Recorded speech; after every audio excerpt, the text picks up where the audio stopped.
The world number one walked onto the practice court at the Design Center Linz, expecting the usual routine. A few fans, a few cameras, the quiet focus of the champion preparing for battle. Instead, Aryna Sabalenka found herself surrounded by thousands of Philippine flags. The chants of Laban Alex echoed through the arena. The stands were packed with Filipino fans who had traveled from across Europe, not to see her, but to catch a glimpse of Alex Eala practicing on the next court over. The contrast could not have been starker.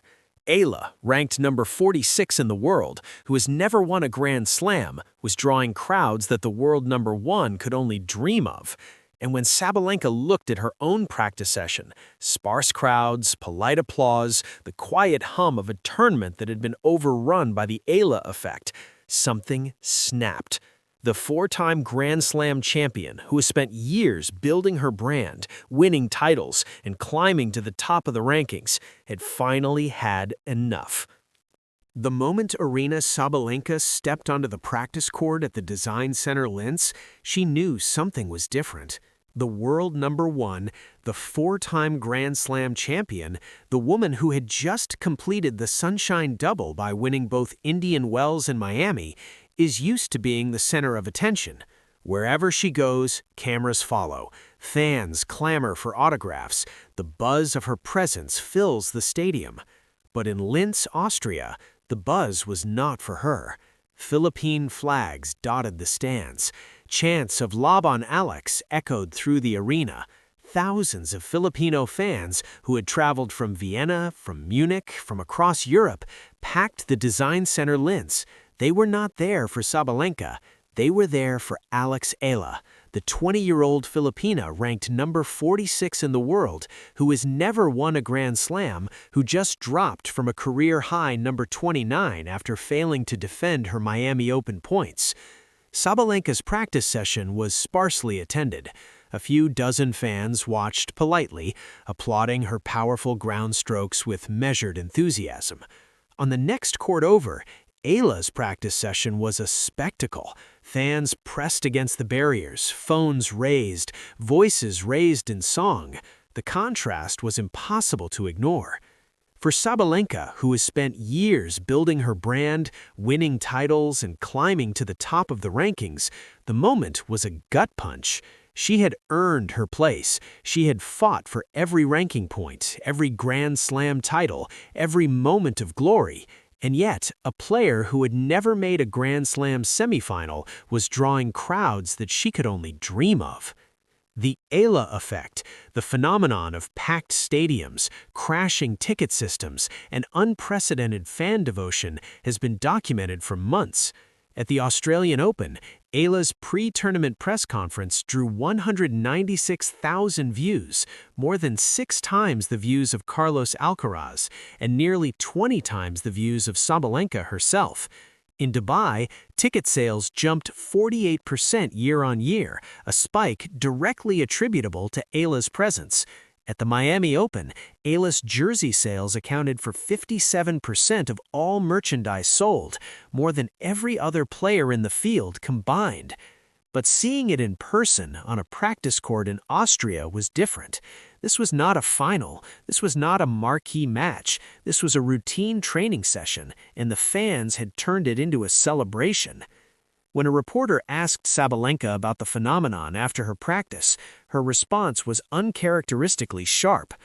"I've been world number one for 2 years," she said, her voice carrying an edge of frustration. "I've won 4 Grand Slams. I've beaten the best players in the world, and yet I look at the stands and I see flags for someone else. I hear chants for someone else. It's frustrating." She paused, composing herself. "Look, I have nothing against Alex. She's a great player. She's worked hard. But the attention she gets, it's not based on results. It's based on something else, and I don't know what that something else is." Her words were a rare moment of vulnerability from a champion who rarely shows weakness. But they also revealed a deeper truth. The tennis establishment is struggling to understand the Eala effect. The ranking system, designed to reward consistency and results, is failing to capture the full value of players like Eala, who connect with fans on a deeper level.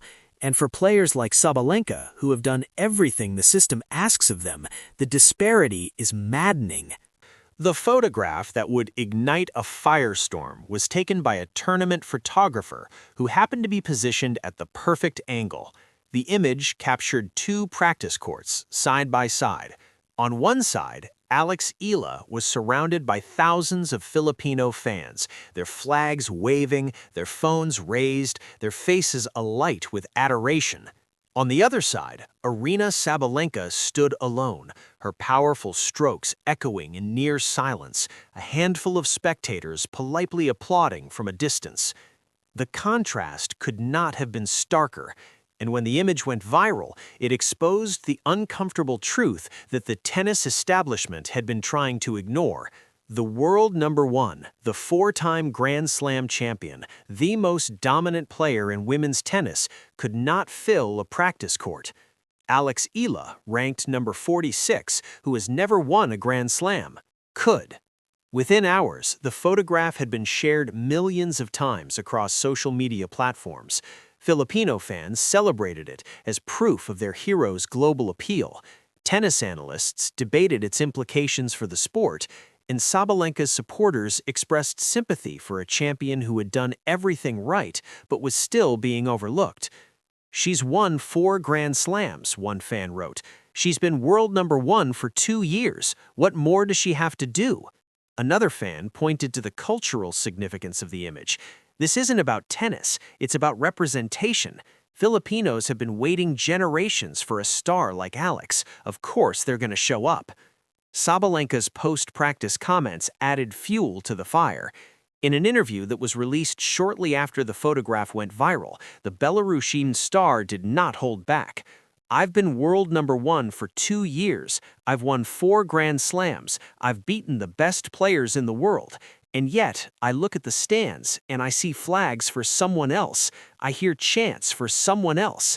It's frustrating." The interview was widely criticized by Eala's supporters, who accused Sabalenka of dismissing the Filipinas' achievements.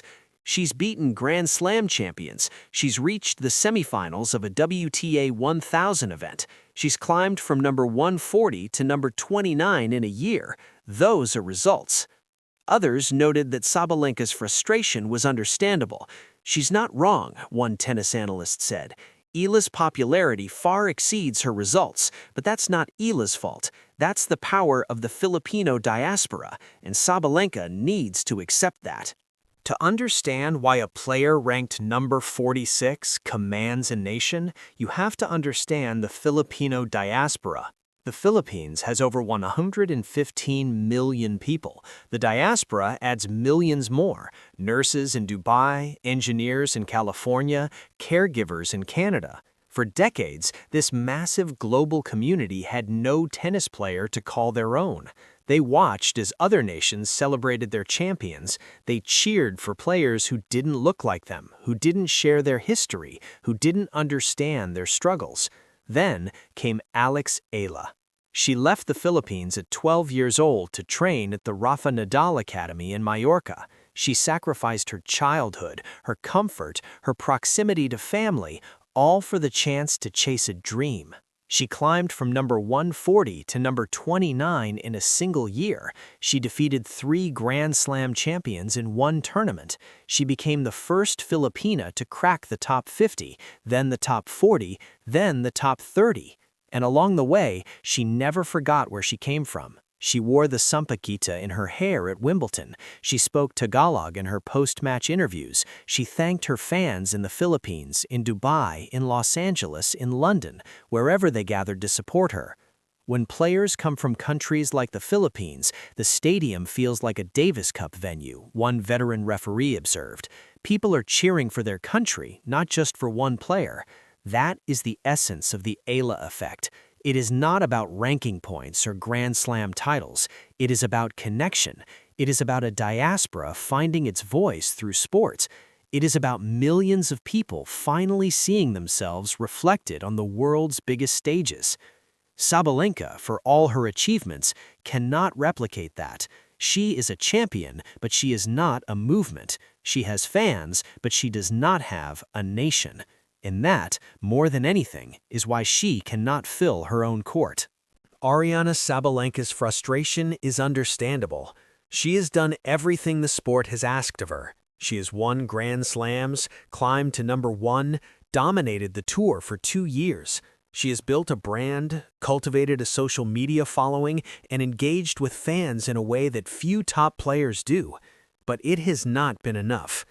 The numbers tell a painful story. At the Australian Open, Eala's press conference drew 196,000 views, 20 times Sabalenka's 9,000. At the Miami Open, Eala's jersey outsold every other player in the field combined. In Linz, the photograph of their practice sessions went viral for all the wrong reasons. Sabalenka has tried to adapt. She has posted dance videos on Instagram, shared behind-the-scenes content, and opened up about her personal life in ways that humanize her. She's even joked about the disparity, saying that she might need to start messaging Nike Instagram and putting some pressure on to get the custom kits that other players receive. But the Eala effect is not something that can be manufactured. It is not something that can be bought or sold or strategized. It is organic, authentic, and deeply rooted in the Filipino experience. And for a competitor like Sabalenka, who has spent her entire career earning everything she has, that is a hard pill to swallow. The photograph from Linz was a turning point.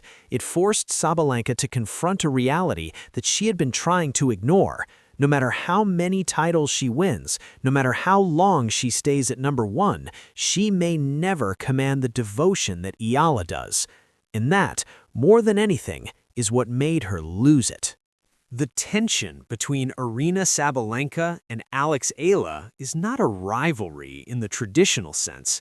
They have never played each other. They have never exchanged harsh words. They have never been pitted against each other by anything other than circumstance.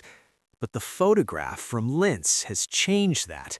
It has created a narrative, a story of two players, one at the peak of the sport, one at the peak of popularity, whose paths are converging, and the tennis world is watching. For Sabalenka, the challenge is to accept that the ranking system does not capture the full value of players like Eala. The sport is changing, the fans are changing, and if she wants to remain relevant, she must adapt. For Eala, the challenge is to convert her popularity into results. The clay season stretches before her: Stuttgart, Madrid, Rome, Roland Garros. The Czech curse remains unbroken. Her record against players from the Czech Republic stands at 0-13. But she has something that no ranking can measure: the love of a nation that will follow her anywhere. The photograph from Linz will be remembered as a turning point. It captured a moment when the old guard of tennis was forced to confront a new reality. The ranking system, designed to reward consistency and results, is failing to capture the full value of players who connect with fans on a deeper level. And the sport must adapt or be left behind. As Sabalenka prepares for the play season, she carries with her the sting of being overlooked, but she also carries the knowledge that she is still the world #1, still a 4-time Grand Slam champion, still the most dominant player in women's tennis. And if she can channel her frustration into focus, she may yet prove that the ranking system still matters. But the photograph from Linz will not be forgotten. It will serve as a reminder that in the modern era, connection is as important as competition, and that the players who understand that will define the future of the sport. Aryna Sabalenka walked onto the practice court at the Design Center Linz expecting the usual routine. Instead, she found herself surrounded by thousands of Philippine flags, the chants of "Laban Alex" echoing through the arena. The fans were not there for her, they were there for Alex Eala, the 20-year-old Filipina ranked #46 in the world. The photograph that captured the contrast, Eala surrounded by thousands, Sabalenka practicing in near silence, went viral. It exposed an uncomfortable truth.